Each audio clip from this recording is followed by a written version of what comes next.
اٹھاتا ہوں مشرقوں کے رب کی اور مغربوں کے رب کی. قرآن میں مشرق مغرب کا لفظ 3 طرح سے استعمال ہوا ہے. ایک رب المشرقی والمغرب, اللہ مشرق کا بھی رب ہے اور مغرب کا بھی. تو ایک مشرق اور ایک مغرب, یعنی ایک ایسٹ اور ایک ویسٹ. سورہ رحمان میں آتا ہے رب المشرقین و رب المغربین, 2 مشرق اور 2 مغرب. اور ایک جگہ آتا ہے رب المشارق, بہت سارے مشرق. یہاں ایک سوال پیدا ہوتا ہے, کبھی قرآن کہتا ہے ایک مشرق ہے, کبھی قرآن کہتا ہے 2 ایسٹ ہیں, کبھی قرآن کہتا ہے بہت سارے ایسٹ اور بہت سارے ویسٹ. جب ایسٹ بہت سارے تو ویسٹ تو خود بخود بہت سارے ہوں گے. اس کا جواب یہ ہے, یہ جو قرآن نے کہا نا ایسٹ اور ویسٹ, تو یہ 2 سمتیں ہیں. ایک تو وہ سمت ہے جہاں سے سورج نکلتا ہے ادھر, تو پوری اس سمت کو ایک سمت قرار دیا ہے, اور ایک وہ ہے جہاں سورج غروب ہوتا ہے. لیکن آپ کو پتا ہے کہ سورج ہمیشہ, سورج کا ایسٹ تبدیل ہوتا ہے. مثال کے طور پر گرمیوں میں ایک طرف سے نکلتا ہے, اگلے دن تھوڑا سا کھسکتا ہے وہ, اس سے اگلے دن تھوڑا سا ادھر. اصولی طور پر جو اکویٹر کے دائیں بائیں جتنے بھی ممالک ہیں نا, جو اکویٹر پہ نہیں ہے, خط استوا پہ نہیں ہے, بلکہ دائیں بائیں جتنے بھی کنٹریز ہیں, ان میں ڈیلی مشرق تبدیل ہوتا ہے اور ڈیلی مغرب بھی تبدیل ہوتا ہے. بھائی آپ کھڑے ہو کر کسی دن کراچی میں دیکھ لیں, سورج یہاں سے نکلا ہے نا, تو ایک لائن کھینچ لیں, اگلے دن تھوڑا سا ادھر کو ہوگا وہ, اس سے اگلے دن تھوڑا سا ادھر کو ہوگا, پھر اگلے دن تھوڑا سا ادھر کو. تو 365 دنوں میں یوں جائے گا اور پھر یوں واپس آ جائے گا. تو یہ جو روزانہ تھوڑا تھوڑا ایسٹ چینج ہو رہا ہے, تو یہ بہت سارے مشرق ہیں. تو اس لیے اللہ نے ان کو کیا کہا, رب المشارق. اور مشرقین کیوں کہا, جب یہاں سے نکلا اور 6 مہینے بعد جو اینڈنگ پوائنٹ ہوگا اس مشرق کا, تو وہ الگ مشرق کہا اور اس کو الگ مشرق کہا. تو یہ دو الگ الگ مشرق ہیں. اس لیے ان آیتوں میں تضاد نہیں ہے, بلکہ یہ بھی قرآن کی ایک بلاغت ہے کہ جس مشرق یعنی ایسٹ کے لفظ کی جتنی تعبیریں ممکن تھیں, وہ قرآن نے وہ تمام تعبیریں استعمال کی ہیں. تو اللہ فرماتے ہیں میں مشرقوں کے رب اور مغربوں کے رب کی قسم اٹھاتا ہوں, انا لقادرون, ہم قدرت رکھتے ہیں. کیونکہ جب قرآن نے کہہ دیا نا کہ عمل اچھا ہوگا تو جنت میں جاؤ گے, تو فوراً شیطان دل میں وسوسے ڈالتا ہے, پتہ نہیں بھائی اللہ میاں نے کہہ تو دیا ہے, بول تو دیا ہے, لیکن ایسا نہ ہو یہ سب ختم ہو جائے اور ہم مرا کے مٹی ہو کے ختم, لائف کو انجوائے ہی نہ کر پائیں اور سب کیا ہو جائے, برباد. یہ تو بڑا مشکل ہے یار, دوبارہ کون زندہ کرے گا. تو اللہ نے فرمایا انا لقادرون, ہم قدرت رکھتے ہیں, علی ان نبدل خیرا منہم, ہم پیدا کریں تم سے بھی بہتر, یعنی جو کنڈیشن آج ہے نا تمہیں دوبارہ اس سے اچھی باڈی میں پیدا کر دیں ہم. یہ اللہ نے اس لیے فرمایا کہ ریپیئرنگ کے بعد اوریجنل چیز نہیں بنتی, کچھ نہ کچھ فالٹ رہ جاتا ہے. گاڑی بنی ہوئی ہے, قیمت کیا ہو جائے گی, ڈاؤن, اب بن چکی ہے گاڑی. موبائل ایک دفعہ کھل کے دوبارہ بن گیا ہے, تو اب قیمت کیا ہو گئی, ڈاؤن. لیکن اللہ کہتے ہیں تمہیں تو اس پر اشکال ہو رہا ہے کہ ہم تمہیں موت کے بعد دوبارہ اسی جیسا بنائیں گے کہ نہیں, ہم تو اس سے بہتر بنا سکتے ہیں اور اس سے بہتر ہی بنے گا. حدیث میں آتا ہے کہ انسان کے قد اونچے اونچے ہوں گے اور ایسا جسم ہوگا ہمیشہ زندہ رہنے والا, اور آدم علیہ السلام کے قد پہ ہوں گے انسانوں کے قد, اتنے سے نہیں پیدا ہوں گے جتنے اب مارکیٹ میں آ رہے ہیں. جب ہم دوبارہ بنیں گے نا تو ہماری باڈی بہت بڑی ہوگی اور جوان ہوں گے سب کے سب. غیر مختون, جیسے ماں کے پیٹ سے پیدا ہوئے تھے نا اس کو ختنے نہیں تھی, تو بعد میں جو ڈینٹنگ پینٹنگ کا کام ہوا ہے نا یہ سب ختم, جو اوریجنل جو انسان کی شیپ تھی وہ ملے گی انسان کو. تو اللہ فرماتے ہیں انا لقادرون علی ان نبدل خیرا منہم وما نحن بمسبوقین, ہمیں اس کام میں کوئی ہرا نہیں سکتا, کوئی عاجز نہیں کر سکتا کہ میں دوبارہ پیدا کرنا چاہوں اور کوئی طاقت مجھے روک دے. کیونکہ انسان کو بار بار یہی وسوسے آتے ہیں, کیسے کیسے کیسے, ہاؤ از اٹ پاسبل, یہ کیسے ممکن ہے بھائی. تو اللہ کہتے ہیں خدا کے لیے کیوں ممکن نہیں, الا ان نبدل خیرا منہم وما نحن بمسبوقین فذرهم يخوضوا ويلعبوا حتى يلاقوا يومهم الذي يوعدون. اتنی ساری باتیں کرنے کے بعد سورہ معارج میں کتنی آیتیں آئی ہیں, تو اللہ نے نبی کریم صلی اللہ علیہ وسلم کو تسلی دی کہ آپ نے حجت تمام کر دی ہے, آپ نے اللہ کا پیغام پہنچا دیا. ان کو یہ بھی بتا دیا کہ اعمال کی بیس پہ جنت ملے گی, اعمال کی بیس پہ جہنم ملے گی, موت کے بعد دوبارہ زندگی ہوگی, اور اچھے لوگوں کی کیا پہچان ہے وہ بھی آپ نے بتا دی. آج میں ایک آپ کو عجیب چیز بتاؤں, میں کمنٹ پڑھ رہا تھا, میرے جاپان کے بارے میں نا ایک ویڈیو آئی, مجھے تھوڑا سا پانی پلا دیں سادہ. جاپان کے بارے میں میرا ایک ویڈیو بیان آیا کہ کچھ مسلمان وہاں روڈوں پہ جلوس نکال رہے ہیں اور روڈوں پہ مذہبی ایکٹیویٹیز کر رہے ہیں جس کی وجہ سے جیپنیز پابندیاں لگا رہے ہیں مذہبی اسکالرس پہ, حتیٰ کہ تبلیغ جماعتوں پہ بھی پابندیاں لگا رہے ہیں. ہمارے دوست ہیں جاپان میں, انہوں نے بتایا کہ بھائی کچھ لوگوں کی وجہ سے تبلیغ کا راستہ بالکل ہی بند ہو رہا ہے. تو میں نے اس پہ بیان کیا, میں نے کہا بھائی جو بھی مسلمان جاپان میں جاتے ہیں اپنی کوئی مذہبی رسومات کرنی ہے انہوں نے تو انڈور کرے نا, روڈ پہ کیوں کر رہے ہو؟ جاپان تو ایک بڑا ڈسپلن اور آرگنائز کنٹری ہے, وہ لوگ یہ چیزیں نہیں برداشت کرتے کہ روڈ بلاک کر دو. ہمارے یہاں والے جا کے وہاں بھی روڈ بلاک ہو رہے ہیں اور نعرے بازی ہو رہی ہے, تو یہ تو جاپانیوں نے احتجاج شروع کر دیا کہ مسجدیں بند کرو, تو کیوں ایسا کام کر رہے ہو؟ اس پہ نیچے لوگوں کے کمنٹس بتاتا ہوں آپ کو. یار ایک تو یہ گلاس جو ہے نا اس کا منہ چھوٹا نہیں ہونا چاہیے, یہ عجیب سا مشکل ہو جاتی ہے. الحمدللہ بسم اللہ میں نے پڑھی تھی. تو اس پہ لوگوں کے کمنٹس کیا تھے؟ اچھا ہے پابندیاں لگیں, تبلیغ پہ بھی لگیں, کیونکہ جاپانیوں میں ویسے ہی انسانیت ہے, اتنی صفائی پسند قوم, اتنا ڈسپلن, تو یہاں کے تبلیغ والے جا کے ان کو کیا سمجھائیں گے؟ اور یہ مذہبی اسکالر جاپانیوں کو جا کے باتیں سمجھائیں گے؟ وہ اتنی آرگنائز قوم, پہلے سے اتنی ترقی یافتہ, اتنے نیک شریف شرفا, کوئی چوری نہیں ہے, کرپشن نہیں ہے. میں نے وہ کمنٹ, بہت سارے کمنٹس آئے ہوئے تھے نا دے دنادن. میرا خیال تھا لوگوں کو افسوس ہوگا, ہائے ہائے پابندی لگ رہی ہے, یہاں تو پتہ چلا لوگ خوش ہو رہے ہیں. یہ سارے سیکولر لبرل لوگ ہوتے ہیں جو باتیں کر رہے ہوتے ہیں. یہ خوب سمجھ لو, یہ جو میں نے بھی سورہ معارج پڑھی ہے نا, ہمارے ہاں ایک بہت بڑا وہم لوگوں کو یہ ہو گیا ہے کہ اگر ہم انسانوں کی خدمت کرتے ہیں, ہم صاف ستھرے رہتے ہیں تو بس ہم بہت اچھے ہیں. یہ آپ کی بہت بڑی بھول ہے. اچھے ہونے کے علامتوں میں سے چند علامتیں یہ بھی ہیں کہ صاف ستھرا رہنا چاہیے, گندا میلا نہیں رہنا چاہیے, نیٹ کلین ہونا چاہیے, اور وغیرہ وغیرہ وغیرہ. یہ اچھے لوگوں کی علامات ہیں, لیکن یہ کل نہیں ہے.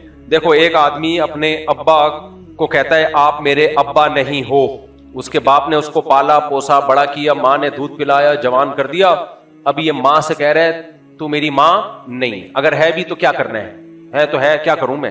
مرنا ہے مرتی رہے, جینا ہے جیتی رہے, مجھے کچھ بات کی آرڈر دے گی میں نہیں ماروں گا. لیکن وہ صبح روزانہ ڈیٹول سے نہاتا ہے. کیا کرتا ہے؟ ڈیٹول سے نہاتا ہے. لائن میں جب بھی بل جمع کرانے جائے گا ہماری طرح پینڈوؤں کی طرح یہ نہیں کہ دھکے دے دے کے.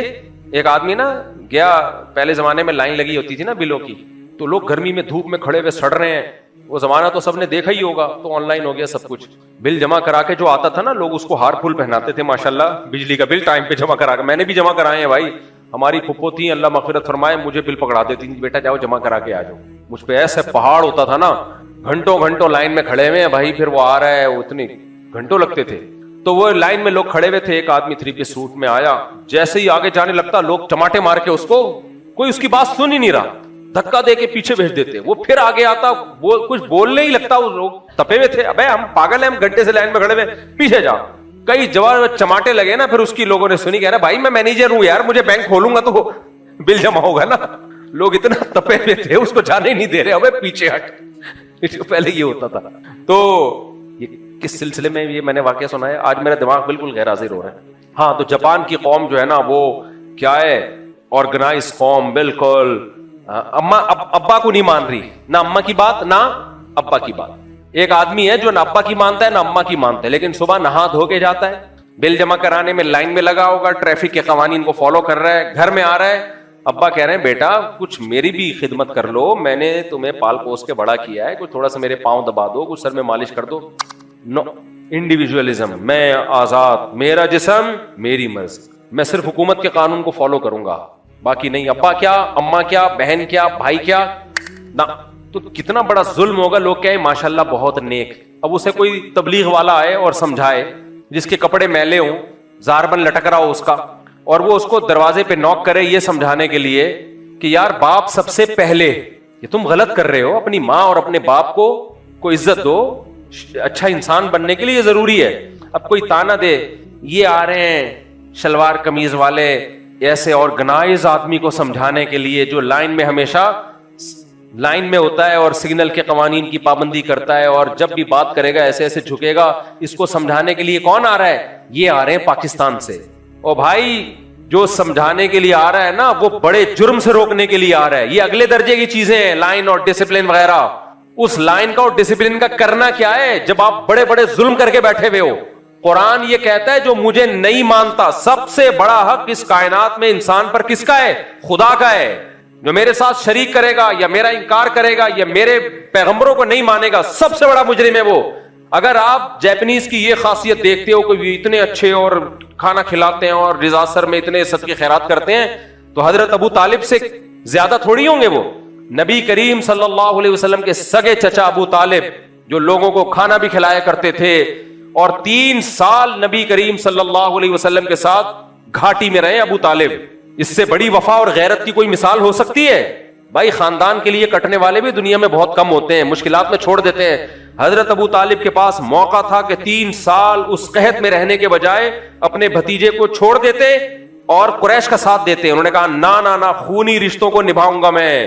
جب ساتھ دینے کا وعدہ کیا ہے تو زبان کے پکے تھے ابو طالب.